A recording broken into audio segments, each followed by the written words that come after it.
প্রথম প্রশ্ন হলো, বর্তমান সময়ে অনেক ব্যক্তি চেয়ারে বসে নামাজ পড়েন।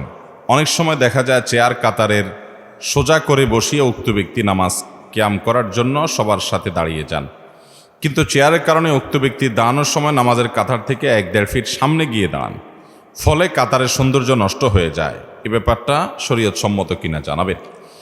আমরা যারা চেয়ারে বসা ছাড়া সালাত আদায় করতে পারি না, অনেক লোক আছেন দাঁড়াতে পারেন, বসতে পারেন চেয়ারে, কিন্তু রুকু বা সিজদা করার জন্য পিঠ বা কোমর ভাঙতে পারেন না, এত অসুস্থ। যদি এরকম সত্যিই হয় তাহলে ওই ব্যক্তি চেয়ারে নামাজ পড়লে তার নামাজ হবে, যেহেতু সে মাযুর। কিন্তু যদি কারোর একটু সামান্য শরীরটা খারাপ লাগে আর সে চেয়ারে বসে নামাজ শুরু করে দেয়, তাহলে তার নামাজ হবে না। কারণ দাঁড়ানোটা যেরকম ফরজ, যথাযথভাবে রুকু করাটাও কি ফরজ, সিজদা করাটাও। আপনি একটু শরীরটা খারাপ লাগতেছে, একটু শরীরটা মেজমেজ করতেছে, এই অজুহাতে কি করলেন? আপনি একটু চেয়ার নিয়ে আরাম করে নামাজ পড়লেন। এই সামান্য ঠুনকো অজুহাতে চেয়ার নিয়ে নামাজ পড়লে নামাজ হবে না। অতএব সঠিকভাবে নামাজ পড়তে হবে। এখন কথা হলো, চেয়ারে যারা নামাজ পড়বেন তারা কাতারে কিভাবে দাঁড়াবেন? এটার উত্তর হলো, এমনভাবে চেয়ারটাকে রাখবেন যাতে করে পেছনে মুসল্লিদের কোনো অসুবিধা না হয়। আপনি যদি চেয়ারের পেছনের যে দুইটা পায়া আছে, এই দুইটা পাও, এই দুইটা খুঁটি, এগুলোকে যদি আপনি যে কাতারে দাঁড়াচ্ছেন এই কাতারের ভেতরে রাখেন, কাতারের বর্ডারে কাতার বরাবর রাখেন, তাহলে পেছনে মুসল্লিরা ডিস্টার্ব হবে না। এক্ষেত্রে একটা অসুবিধা হবে, সেটা হলো আপনার কোমর এবং কাঁধ মুসল্লিদের বরাবর হবে, যেহেতু আপনি ওই কাতারে বসছেন, কিন্তু আপনার পাগুলা সামনে থাকবে। তো যেহেতু আপনি মাযুর, দুইটার যে কোনো একটা বরাবর থাকবে। আপনি যদি চেয়ার পিছনে দেন তাহলে সেক্ষেত্রে পাওটা সবার বরাবর থাকবে, কিন্তু কাঁধ কোমরটা আবার পিছে চলে যাবে। তো যে কোনো একটা পিছনে যাবেই বা সামনে যাবেই, সেজন্য যাতে আরেকজনের ডিস্টার্ব না হয়, সেই ক্ষেত্রে আপনি চেয়ারের পেছনের পায়া, আপনি যে কাতারে দাঁড়াচ্ছেন ওই কাতার বরাবর পিছনে পায়া রাখবেন। আপনার কাতারের বর্ডারের বাইরে যেন পায়া না যায়। বসবেন তাহলে আপনার কাঁধ, এটা মুসল্লিদের কাঁধ বরাবর হবে, হ্যাঁ, পাওটা আপনার সামনে থাকবে। এক্ষেত্রে দাঁড়ানোর জন্য আপনি যে অবস্থা আছেন এই অবস্থায় দাঁড়ায় যাবেন, চেয়ার টানাটানের দরকার নাই। তাতে কিছুটা সবাই থেকে আপনি সামনে দাঁড়াইতে হবে।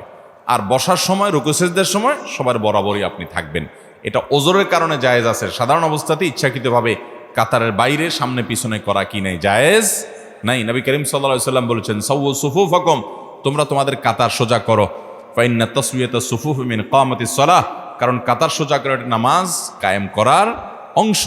তিনি আরো বলেছেন যে তোমরা কাতারকে বাঁকা করো না, যদি কাতার বাঁকা করো আল্লাহ তাআলা তোমাদের অন্তর বাঁকা করে দিবে। এই জন্য কাতার সোজা করাটা জরুরি একটা কাজ। আল্লাহ আমাদেরকে আমাদের তৌফিক দান করেন। এরপরে অনেকগুলো প্রশ্ন আছে। একটা প্রশ্ন হলো, অজু করে কি কাপড় বদলালে অজুর কোনো সমস্যা হবে? অজু করার পরে আপনি কাপড় চেঞ্জ করছেন, লুঙ্গি চেঞ্জ করছেন, পায়জামা প্যান্ট চেঞ্জ করছেন, কোনো অসুবিধা নেই। এতে যদি সতর খোলাও হয়ে যায় তার কারণে অজু ভঙ্গ হবে না। কারণ সতর উন্মুক্ত করা এটা অজু ভঙ্গের কারণের মধ্যে থেকে একটা না, বিধায় এটা অজু ভঙ্গের কারণ হবে না। আমরা অনেক সময় মনে করি অজু করার পর হাঁটুর উপরে কাপড় উঠে গেলে অজু ভেঙে যাবে। এটা আমাদের ভুল ধারণা। হাঁটুর উপরে কাপড় উঠে গেলে অজু ভাঙবে, কিন্তু অন্য মানুষের সামনে আপনি হাঁটুর উপরে কাপড় তুলে ফেলেছেন, আপনি আপনার রান প্রদর্শন করছেন, তাহলে সেক্ষেত্রে আপনি গুনাহগার হবেন, কারণ আপনি সতর খুলছেন মানুষের সামনে, সেটা ভিন্ন বিষয়। কিন্তু এর সাথে অজু ভাঙার সম্পর্ক নাই। আমরা আরব দেশে অনেকে প্রবাসীরা যারা আছেন তারা দেখেন, অনেক আরাবিয়ানরা অজু করে এমনভাবে রান টান সব দেখা যায়। তো কোনো কোনো মাযহাবে রান সতরের অন্তর্ভুক্ত না, তারা সে অনুযায়ী আমল করে। কিন্তু বিশুদ্ধ মত অনুযায়ী এবং জমহুর উলামাদের মত হলো যে রান সতরের অংশ, এবং হানাফি মাযহাবেও তাই। সেজন্য রান বা হাঁটুর উপরের অংশ যেন প্রদর্শন না হয়, সেটা সবসময় খেয়াল রাখতে হবে, অজু থাকুক আর না থাকুক। এর সাথে অজু ভাঙার সম্পর্ক নেই।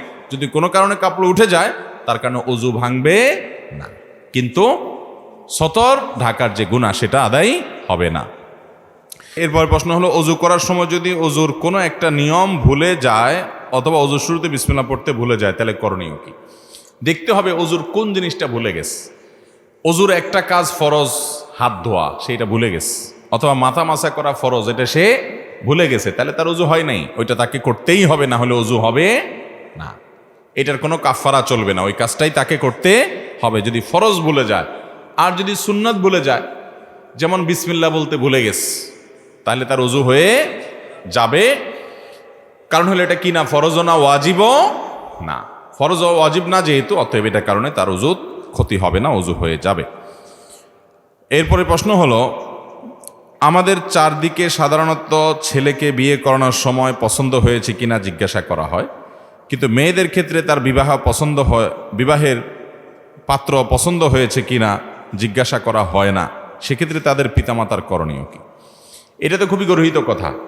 বিয়ের ক্ষেত্রে ছেলে মেয়ে উভয়েরই কি আছে, মতামতের মূল্য আছে। ছেলেকে যেমন জিজ্ঞাসা করা হয়, মেয়েকেও জিজ্ঞেস করতে হবে। যদি কোনো জায়গায় এমন হয় যে মেয়েকে জিজ্ঞেস করা হয়নি, তার কোনো মতামত নেওয়া হয় নাই, সে জানেও না বা সে সন্তুষ্ট না, তাহলে বলপূর্বকভাবে যে মা বাপ তাকে বিয়ে দিচ্ছেন এটা জুলুম হবে, এবং এর কারণে মা বাপের কি হবে, গুনাহ হবে। আর যদি মেয়ে কোনো প্রকার সম্মতি প্রকাশ না করে, বরং অসম্মতি প্রকাশ করে, অনেক সময় দেখা যায় যে মেয়ে পছন্দ করে না, সে বলে যে আমি অপছন্দ করি, আমি এখানে বিয়ে বসবো না, তারপরও মা বাপ সেটা লুকোছাপা রাখে, মানুষকে জানতে দেয় না, ছেলে পক্ষকে জানতে দেয় না, বলে যে হ্যাঁ সব ঠিক আছে, যে আগদ পড়ায় দেয়, তাহলে শরীয়ত অনুযায়ী সে বিয়ে হবে না। কারণ হলো এখানে মেয়ের কি নাই, সম্মতি।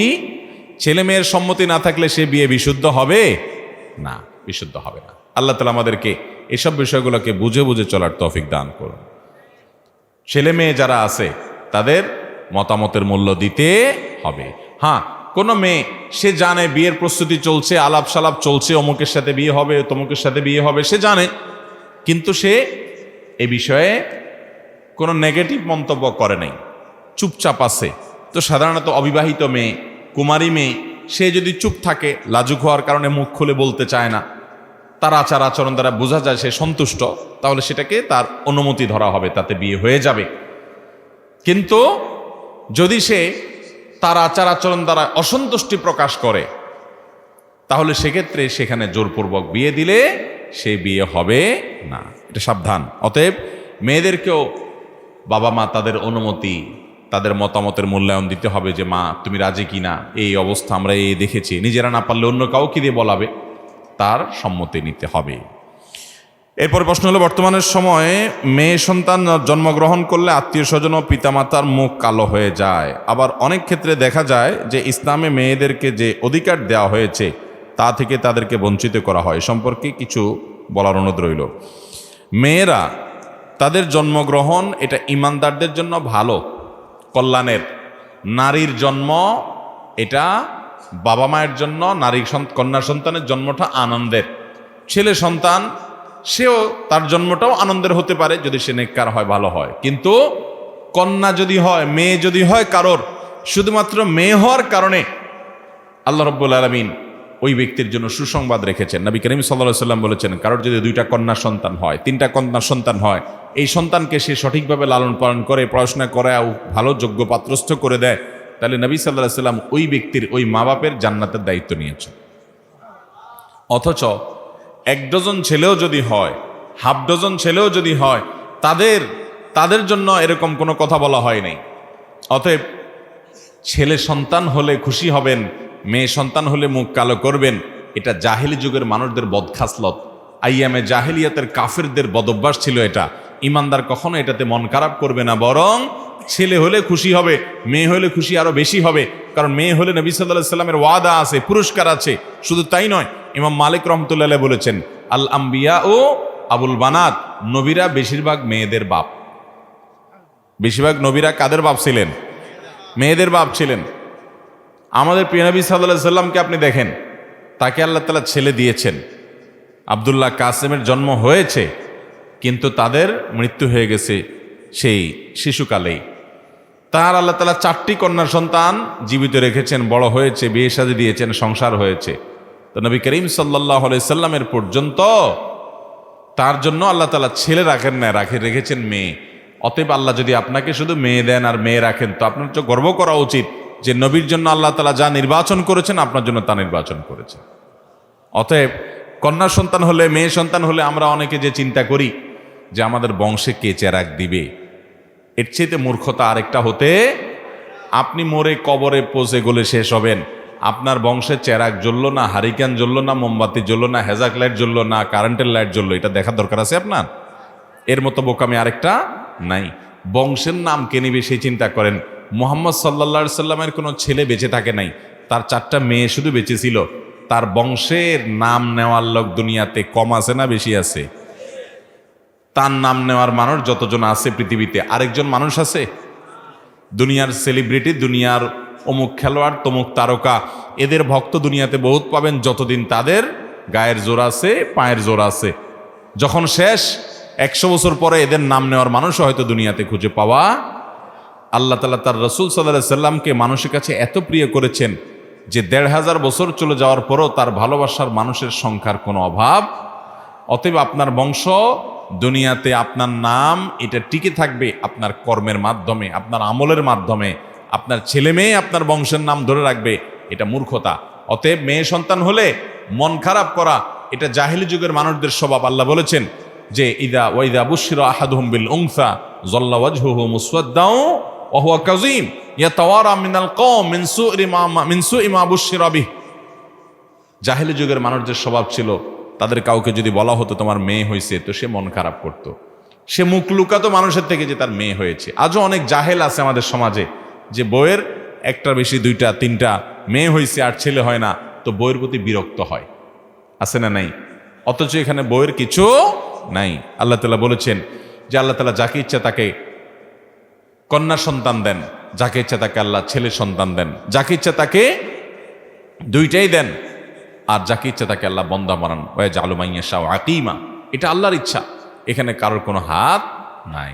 শারীরিক ত্রুটি বিচ্ছুতি যাই আমরা বলি, মূলত সেটা আল্লাহর ইচ্ছা। অতএব মেয়ে সন্তান হলে মন খারাপ করা এটা জাহিলিয়াতের আলামত। আল্লাহ আমাদেরকে বেঁচে থাকার তৌফিক দান করুন। মনে মনে খারাপ কিছু জল্পনা কল্পনা করলে, চিন্তা করলে গুনাহ হবে কি না? মনে মনে খারাপ কিছু চিন্তা করলে গুনাহ হবে কি না দেখতে হবে। এই মনে মনে খারাপ চিন্তার ধরনটা কি? কোনো ক্ষেত্রে মনে মনে খারাপ চিন্তা করছেন, পরে গুনাহ তো হবেই না, উল্টা বরং সওয়াবও হইতে পারে। এটা আবার কেমনে? এটা আমি বলতেছি, আগে উল্টাটা বলি। কেউ মনে মনে কোনো মহিলাকে নিয়ে বাজে চিন্তা করলো, কোনো মেয়েকে নিয়ে বাজে কল্পনা জল্পনা করলো, তাহলে তার আমলনামায় এটা গুনাহ লেখা হবে, কারণ সে মনে মনে জেনা করেছে। ওই মহিলার ব্যক্তিত্বকে মনে মনে সে অপমান করেছে, জেনা করেছে। জেনা লাইনে আর নজর, চোখের জেনা যেরকম দেখা, মুখের জেনা যেরকম মুখ দিয়ে জেনা করা, হাতের জেনা যেরকম ধরা, ঠিক তেমনিভাবে মনের জেনা হলো মনে মনে কল্পনা করা, মনে মনে জেনা করা, মনে মনে জেনা চিন্তা এবং জল্পনা কল্পনা করা, বাজে কল্পনা করা। কারোর প্রতি কুধারণা করলো, খারাপ ধারণা করলো, আন্দাজেই বেহুদাই, তাহলে সে গুনাহগার হবে। এই জাতীয় খারাপ ধারণা, এই জাতীয় মনে বাজে কল্পনা গুনাহ, কারোর চরিত্র নিয়ে বা কাউকে জেনা করলেন ইত্যাদি ইত্যাদি। তবে মনে মনে আপনি একটা খারাপ কাজ করবেন চিন্তা করছেন যে আমি অমুক খারাপ কাজটা করব, প্ল্যান করছেন যে করব, কিন্তু কাজটা আপনি করেন নাই। আপনি একজনকে মারবেন নিয়ত করছেন যে আমি তার উপরে আঘাত করব, এটা তার উপরে জুলুম হবে, গায়ের জোর আছে, এই জন্য তার সামান্য ভুলের কারণে তাকে আপনি মারবেন, প্ল্যান করেছেন। আপনি মদ পান করবেন, প্ল্যান করেছেন। আপনি যৌতুক নিবেন, নিয়ত করছেন। এরকম খারাপ কাজের নিয়ত করছেন, কিন্তু পরক্ষণে আল্লাহর ভয়ে যদি সেই কাজটা থেকে ফিরে আসেন, না আমি করব না, তাহলে এই যে আপনি খারাপ করার চিন্তা করেছেন, জল্পনা কল্পনা করেছেন, নিয়ত করেছেন, কিন্তু সেখান থেকে আপনি ফিরে এসেছেন, তাহলে এই ফিরে আসার কারণে আল্লাহ তাআলা আপনাকে গুনাহ তো দিবেনই না, বরং আপনি খারাপ কাজ করার চিন্তা করে আবার ফিরে আসছেন, সেজন্য আপনাকে আল্লাহ তাআলা সওয়াব দিবেন। মানহাম্মা বিহাসানাতিন ফালাম ইয়ামালহা। যদি কেউ ভালো কাজ করার চিন্তা করছে কিন্তু করে নাই, করতে পারে নাই, সে তার নিয়ত ছিল সেই বছর হজে যাবে, কিন্তু হলো না, কোনো একটা বিপদ আসছে, তো আল্লাহ তাআলা তাকে ওই কাজটা করার সওয়াব দান করবেন। আবার কেউ কোনো খারাপ কাজের চিন্তা করেছে কিন্তু সেই কাজটা করে নাই, তো আল্লাহ তাআলা তাকেও সওয়াব দান করবেন, যেহেতু সে খারাপ কাজ থেকে ফিরে এসেছে। আর যদি সে খারাপ কাজ করার চিন্তা করে এবং খারাপ কাজটা করে, তখন তাকে আল্লাহ তাআলা একটা গুনাহ দিবেন, যেহেতু সে খারাপ কাজ করেছে। দেখেন আল্লাহ তাআলা কত আরহামুর রাহিমিন। ভালো কাজের নিয়ত করলে একটা সওয়াব হয়, আর কাজটা যদি করে তখন 2টা সওয়াব হয়, কারণ একটা হলো নিয়ত করার সওয়াব, আর একটা হলো কাজটা করার সওয়াব। আর খারাপ কাজ করবে সে নিয়ত করেছে, তো আল্লাহ তাআলা অপেক্ষা করেন, আল্লাহর ফেরেশতারা যারা লিপিবদ্ধ করেন তারা অপেক্ষা করেন, এই লোকটা যদি খারাপ কাজটা করে তাহলে তার আমল নামায় একটা খারাপ কাজের গুনাহ হয়। আর যদি সে ফিরে আসে, ওই গুনাহ লেখা হয় না, বরং সে ফিরে আসার কারণে কি হয়, উল্টা আরো সওয়াবের ভাগীদার হয়। তাহলে মনে মনে খারাপ চিন্তাকে আমরা দুই ভাগে ভাগ করতে পারি। এক হলো যে মনে মনে আপনি কারো সম্পর্কে খারাপ ধারণা করলেন। মানুষের চরিত্র হনন অনেক বড় একটা ব্যাপার, অনেক বড় ব্যাপার। তাহসাবুনাহু হাইয়্যানা ওয়া হুয়া ইনদাল্লাহি আযীম। আল্লাহ বলেছেন এগুলো তোমরা তুচ্ছ মনে করো, অথচ আল্লাহর কাছে এটা অনেক বড় ব্যাপার। এরকম কাজ যদি কেউ করে তাহলে তার আমল নামাতে গুনাহ লেখা হয়ে যাবে। কেউ মনে মনে কোনো মেয়েকে নিয়ে জল্পনা কল্পনা করেছে, ছবি দেখেছে, ভিডিও দেখেছে, ওই মেয়েকে নিয়ে জেনা করেছে, বাস তার আমল নামা কি হবে, গুনাহ লেখা হয়ে যাবে। আল্লাহ আমাদেরকে গুনাহগুলো থেকে বেঁচে থাকার তৌফিক দান করুন। আর কেউ কোনো খারাপ বন্ধুর সাথে যাবে, কোনো খারাপ জায়গায় যাবে, কোনো খারাপ কাজ করবে, চিন্তা করেছে, নিয়ত করে রেখেছে, কিন্তু সে করে নাই, তাহলে তার কি হবে না, গুনাহ হবে না। এরপরে প্রশ্ন হলো, ব্যাংক থেকে না চাইতে যে সুদ আসে সেটা দিয়া ব্যাংকের সার্ভিস চার্জ থেকে কাটাকাটি করা যাবে কিনা? সুদি ব্যাংকে কেউ লেনদেন করা, ইসলামী ব্যাংকিংয়ের ব্যবস্থা থাকা সত্ত্বেও সুদি ব্যাংকিংয়ের সাথে জড়িত হওয়া জায়েজ নাই। হ্যাঁ, কারোর বিশেষ কারণে প্রয়োজন হয়েছে, নিরুপায়, বাধ্য হয়েছে, বা আগে থেকে আছে, এখন সে ক্লোজ করে আসতে সময় লাগবে, বা বিশেষ মাসলাহাতের কারণে তার জন্য জরুরি, সে নিরুপায়, তাহলে সে সুদের কারবার করছে, সুদের কারবার করছে না, সুদের ব্যাংকে লেনদেন করছে, টাকা রাখছে, উঠাচ্ছে।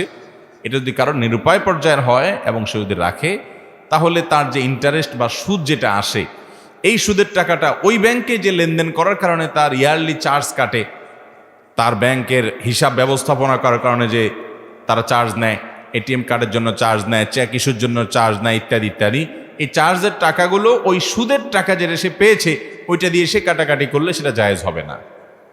কারণ চার্জ যেটা ব্যাংক নিচ্ছে ওইটা ব্যাংকের ন্যায্য অধিকার, আপনাকে সার্ভিস দিচ্ছে, তার জন্য সে চার্জ নিচ্ছে। আপনি যদি সুদের টাকা দিয়ে দেন, তাহলে সুদের টাকাটা আপনি নিজে ভোগ করলেন, আপনার একটা কাজে আপনি খরচ করলেন, এটা জায়েজ নাই। আপনি সুদের টাকা যেটা আপনার অ্যাকাউন্টে চলে আসছে ইতিমধ্যে, তো সেটা আপনি কোনো গরিব দুঃখীকে দান করে দিবেন কোনো সওয়াবের নিয়ত করা ছাড়া, বাস ওইটা আপনি নিজে ভোগ করতে পারবেন। অতএব ব্যাংকের টাকা আবার ব্যাংকে দিয়ে দিলাম হলো না, তা আপনি কি করলেন, ঘুরে ফিরে ভোগ করলেন, এটা জায়েজ নাই। মহিলা মাদ্রাসার ছেলে শিক্ষক ক্লাস করাতে পারবে কিনা? যদি মাদ্রাসা মহিলা হয়, মেয়েদের মাদ্রাসা হয়, তাহলে মেয়েদের মাদ্রাসায় মেয়েরাই শিক্ষকতা করবে, এটাই হওয়া উচিত। যদি পুরুষরা শিক্ষকতা করতে হয় তাহলে অনেক শর্ত শারায়েত মেনে করতে হবে। সেই শর্তগুলোর এক নম্বর হলো শরীয়তের পর্দার বিধানকে অক্ষরে অক্ষরে মানতে হবে। যেমন পর্দার আড়ালে থেকে পড়াবে এবং কোনো রকমের ফিতনা যাতে না হয় সেজন্য সকল ব্যবস্থা গ্রহণ করবে। কারণ আল্লাহ রাব্বুল আলামিন পর্দার বিধানটাকে ফরজ করেছেন, আমাদের ইজ্জত সম্ভ্রমকে হেফাজত করে নির্দেশ করেছেন। অতএব এটা কোনোভাবে লঙ্ঘিত হতে পারে সেই দুয়ার উন্মুক্ত করা যাবে।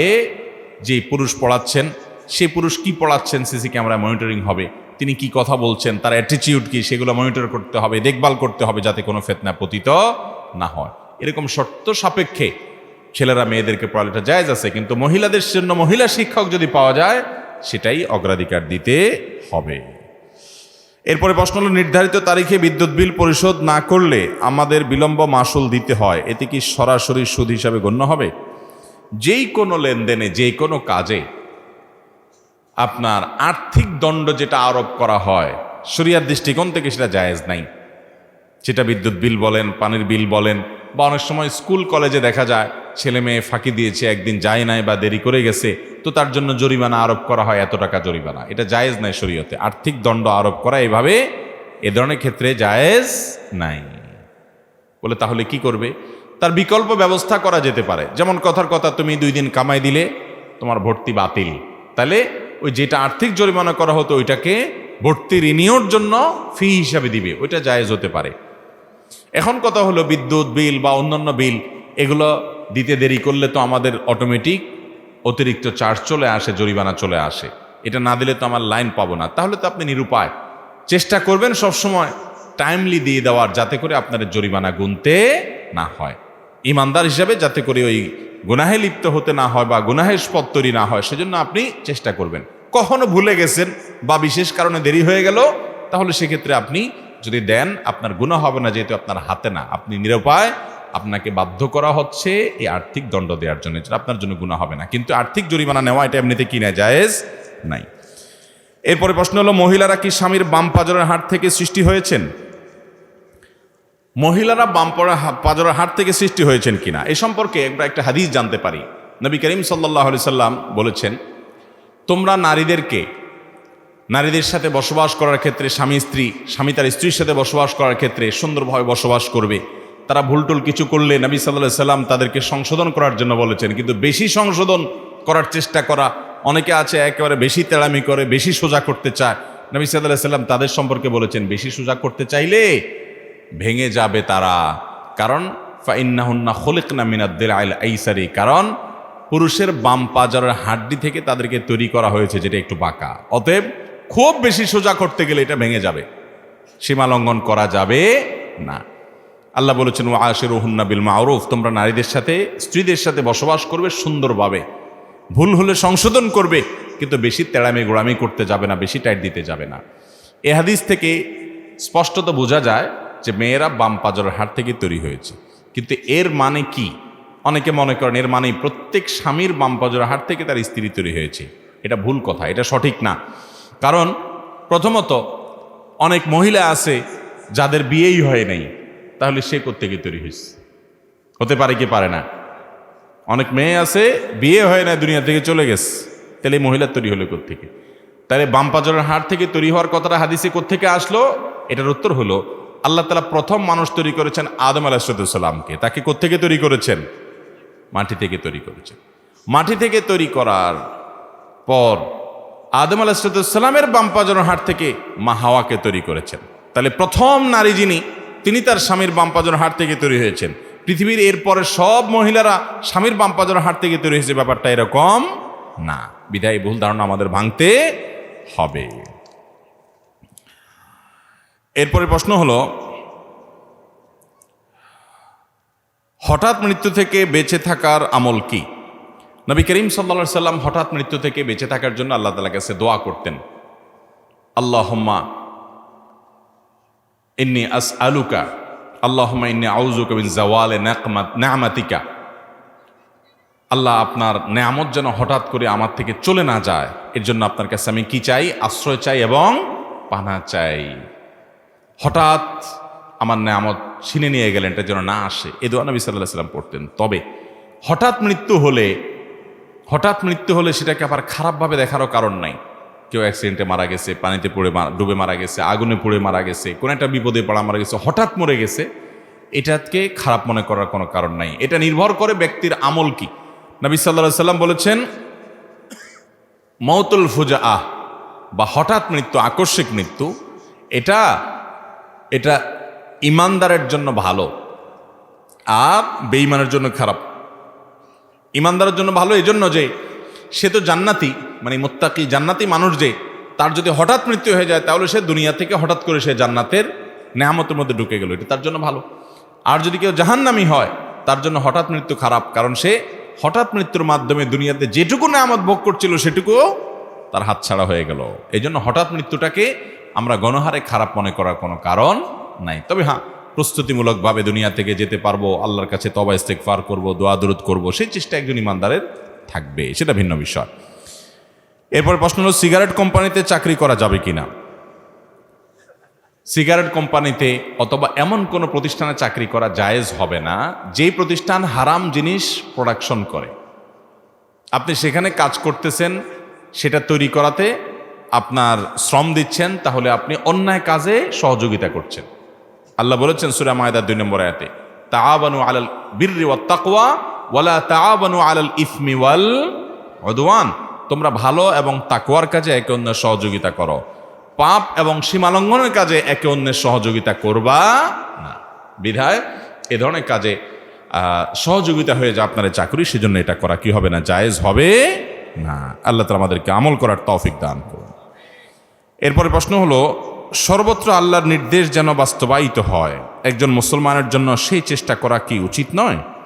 শুধু উচিত না, সর্বত্র আমার নিজের মধ্যে, আমার পরিবারের মধ্যে, আমার সমাজে, আমার রাষ্ট্রে, আমার অফিসে, আমার আদালতে, আমার সব জায়গায় আল্লাহর আদেশ নিষেধ যেন বাস্তবায়ন হয়, আল্লাহর আইন যেন প্রতিষ্ঠিত হয়, এটা প্রত্যেক ইমানদারের মধ্যে আকাঙ্ক্ষা থাকাটা আবশ্যক, জরুরি, শুধু উচিত অনুচিতের ব্যাপার না। যদি কোনো ইমানদার মনে করে যে না আল্লাহর বিধিবিধান এই যুগে চলে না, সেকুলার এই জীবনযাপনই আমাদের জন্য ভালো, তাহলে তার ইমানই থাকবে না, তার ইমানই থাকবে, সে বেঈমান হয়ে যাবে। এই জন্য প্রত্যেক ইমানদার জীবনের সর্বস্তরে, ব্যক্তি থেকে নিয়ে রাষ্ট্র, আন্তর্জাতিক পরিমণ্ডল পর্যন্ত সর্বস্তরে যেন আল্লাহর দিন দুনিয়াতে গালিব হয়, বিজয়ী হয়, জয়ী হয়, প্রতিষ্ঠিত হয়, সে আকাঙ্ক্ষা, সে চেষ্টা, সে তামান্না এবং সেই লক্ষ্যে কাজ করার প্রবণতা এবং প্রচেষ্টা তার মধ্যে থাকতেই হবে। এটা না থাকলে সে নিজেকে ইমানদার দাবি করতে পারে না। সৎ কাজের আদেশ এবং অন্যায় অসৎ কাজ হলে, আল্লাহ বিরোধী কাজ হলে সেটাতে বাধা দেওয়ার চেষ্টা ইমানদারের মধ্যে থাকতে হবে। মুখ দিয়ে হাত দিয়ে না পারলে, মুখ দিয়ে না পারলে মন থেকেও তার জল্পনা কল্পনা, তার প্ল্যান পরিকল্পনা, তার তামান্না আকাঙ্ক্ষা থাকতে হবে, নাহলে সে আল্লাহর কাছে গুনাহগার হবে। তবে হ্যাঁ, এই থাকাটার ক্ষেত্রে মত পার্থক্য থাকতে পারে। আমাদের মধ্যে নবী বা রাসূল নেই যে একটা পথ বলে দিয়েছেন যে এইটাই করো, যার কারণে সেটা প্রতিষ্ঠিত হওয়ার জন্য আপনি একটা পন্থা অবলম্বন করছেন, আরেকজন আরেকটা পন্থা অবলম্বন করছে, আরেকজন আরেকটা ওয়ে অবলম্বন করেছে। এর মধ্যে যে কোনোটি আল্লাহর কাছে গ্রহণযোগ্য হতে পারে। আপনি চেষ্টা করছেন কিনা, আপনার ইচ্ছা আছে কিনা, আন্তরিকতা আছে কিনা, চাওয়া আছে কিনা, আপনি স্বপ্ন দেখেন কিনা, এটা হলো মূল বিষয়।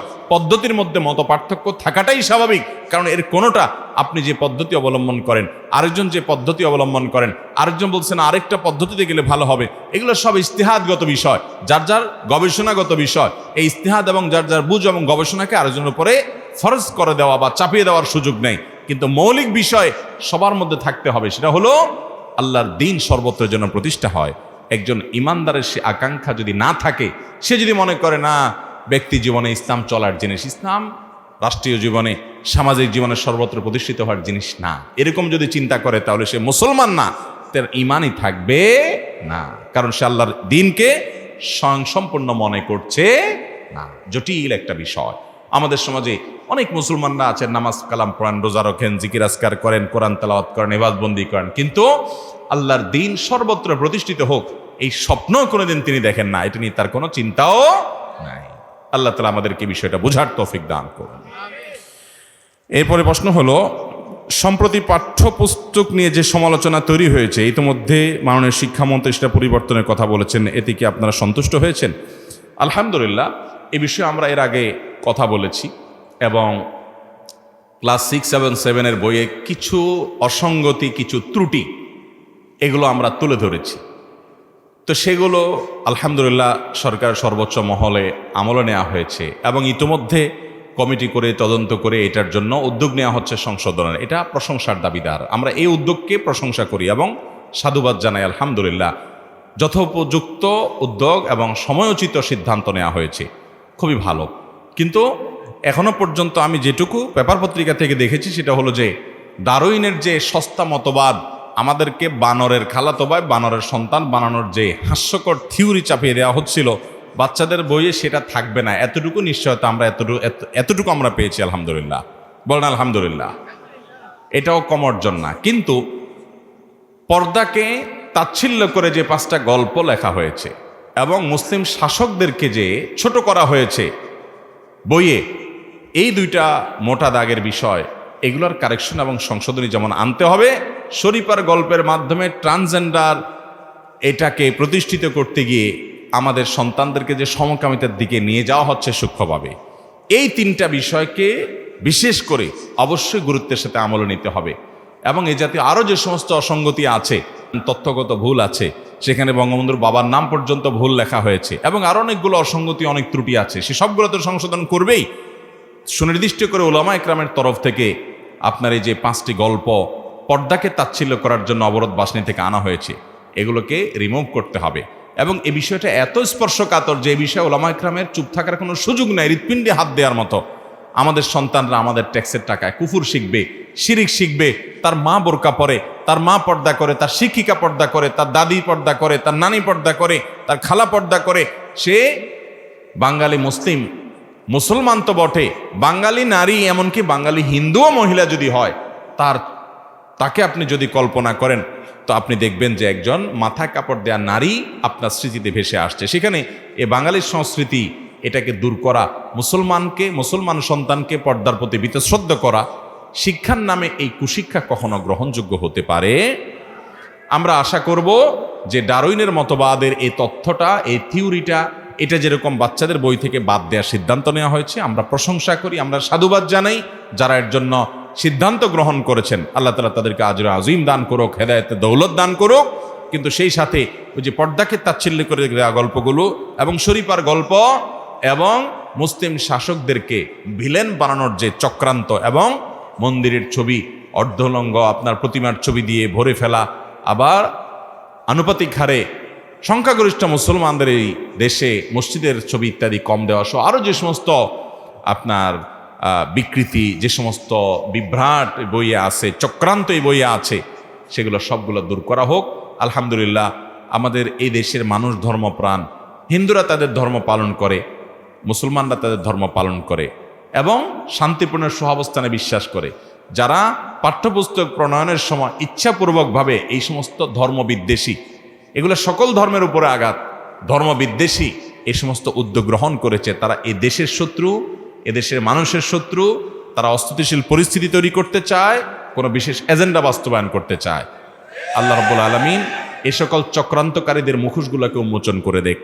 সরকারের সর্বোচ্চ মহল তাদেরকে বের করে শাস্তির আওতায় আনবে আমাদের বিশ্বাস। কিন্তু ডারউইনের মতবাদ যেটা বাদ দেওয়া হয়েছে, আমরা অন্তঃস্থল থেকে সাধুবাদ জানাই, শুকরিয়া জানাই, সরকারের সময়োচিত সিদ্ধান্ত নিয়েছে, কিন্তু বাকিগুলোরও ব্যবস্থা নিতে হবে। আল্লাহ তাআলা সেই তৌফিক সংশ্লিষ্ট সবাইকে দান করুন। ভাইরা আমার, আর এক দুইটা প্রশ্ন আমরা দিতে পারবো, কারণ আজানের সময় হয়ে যাচ্ছে। এরপরে প্রশ্ন হলো, আপনি কোন জায়গায় পড়াশোনা করেছেন যদি বলতেন খুব ভালো হতো, বা এই বিষয়ে আমাদের এর আগে বিভিন্ন জায়গায় বলা হয়েছে।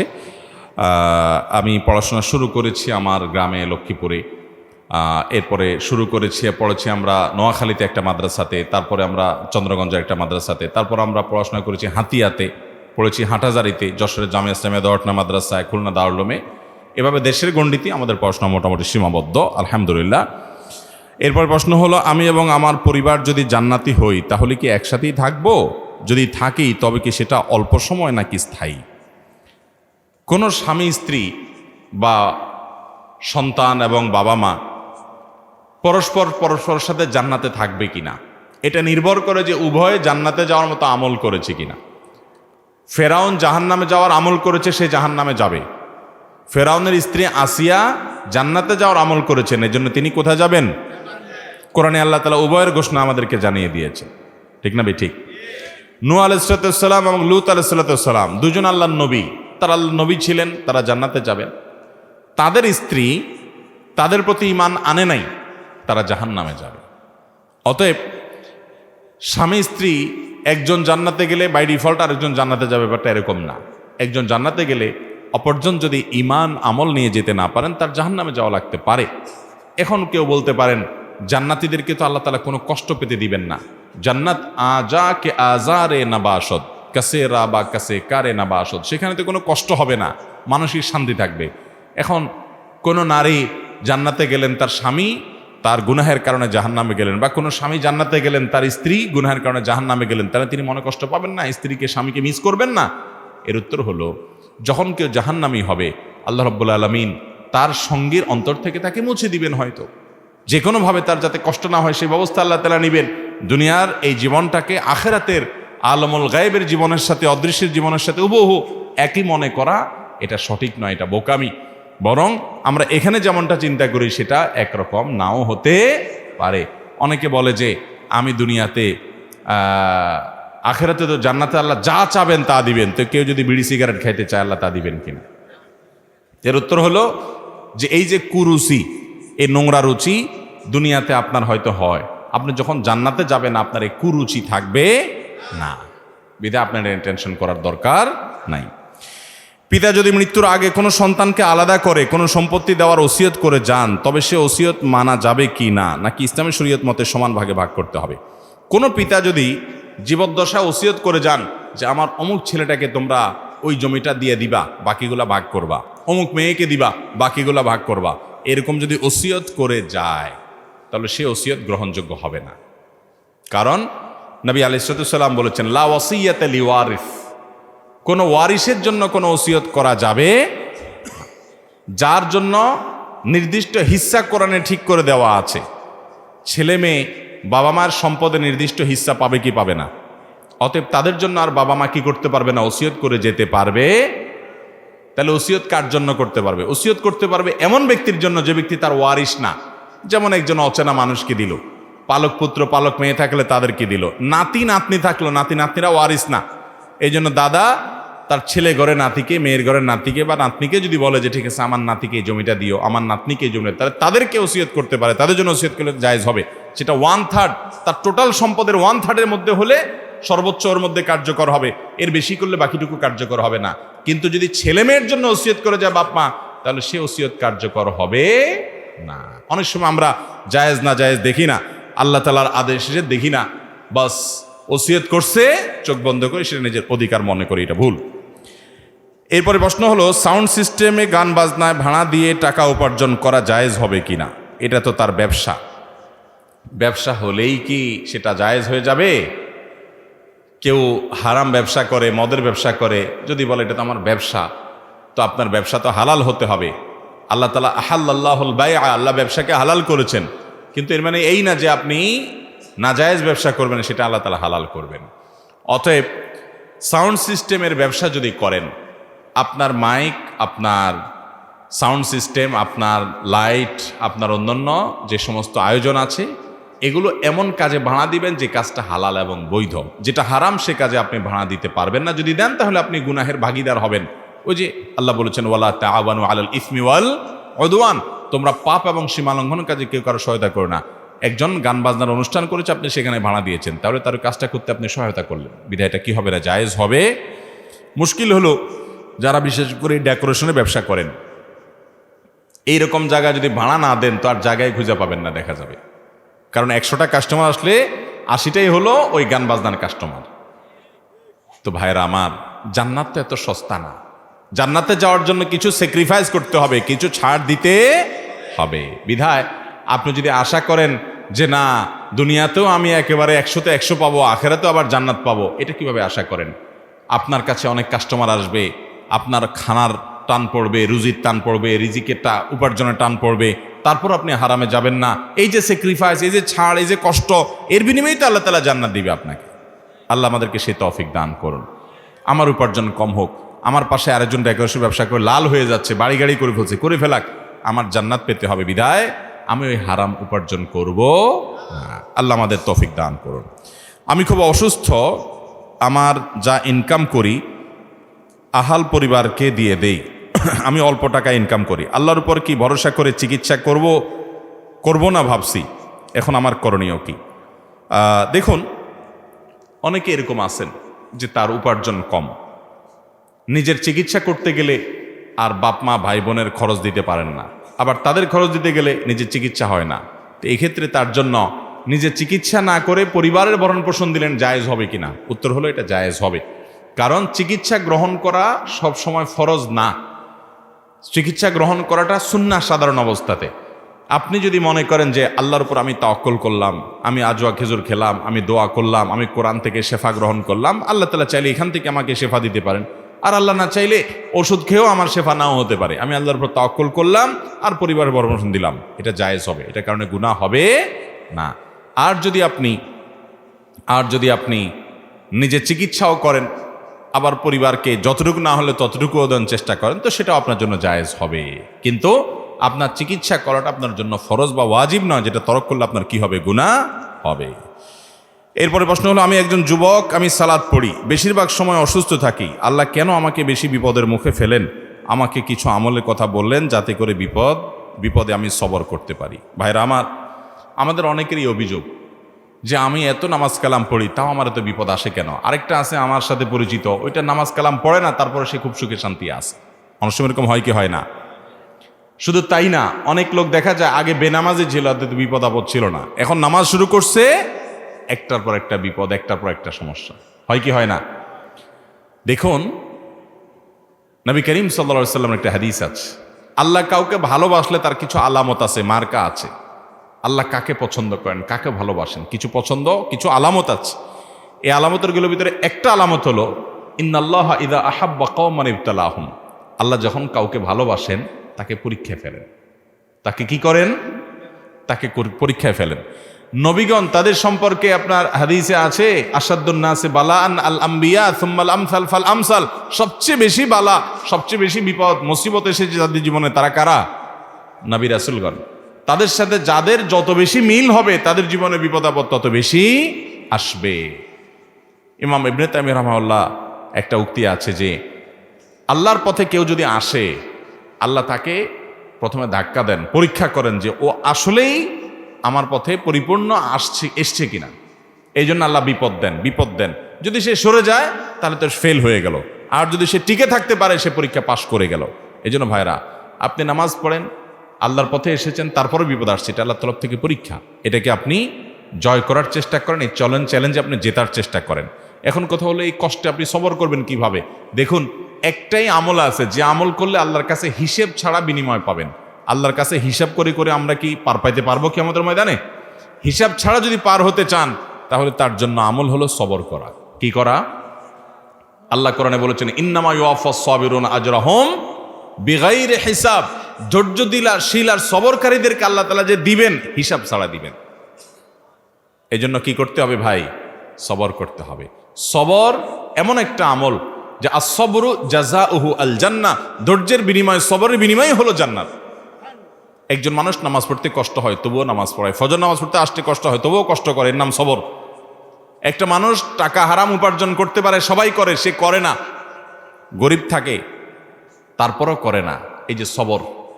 নিজেকে নিয়ন্ত্রণ করে, রাগের চোটে একটা গালি দিতে পারে কিন্তু দেয় না, আল্লাহকে ভয় করে, সবর। কারোর প্রতি জুলুম করতে পারে কিন্তু করে না, সবর। সে চাইলে খারাপ পথে যাইতে পারে কিন্তু যায় না, সবর। এই সবরের বিনিময়ে আল্লাহ তাআলা জান্নাত দিবেন। আল্লাহ আমাদের সবাইকে সবরকারী হওয়ার তৌফিক দান করুন। সবাই সবর করবো তো ইনশাআল্লাহ? সবরের তৌফিক আমাদের ব্যক্তি জীবনে, আমাদের প্রত্যেকটা ক্ষেত্রে, সব ক্ষেত্রে যেন আমরা সবর এখতিয়ার করতে পারি, ধৈর্য ধারণ করতে পারি, নিজেকে নিয়ন্ত্রণ করতে পারি। এই কন্ট্রোলিং পাওয়ার, আত্মনিয়ন্ত্রণ করার ক্ষমতা আল্লাহ তাআলা আমাকে, আপনাকে, আমাদের সবাইকে দান করুন। জাযাকুমুল্লাহু খায়রা ওয়া আখিরু দাওয়ানা আনিল হামদুলিল্লাহি রাব্বিল আলামিন। আসসালামু আলাইকুম ওয়া রাহমাতুল্লাহি ওয়া বারাকাতুহু।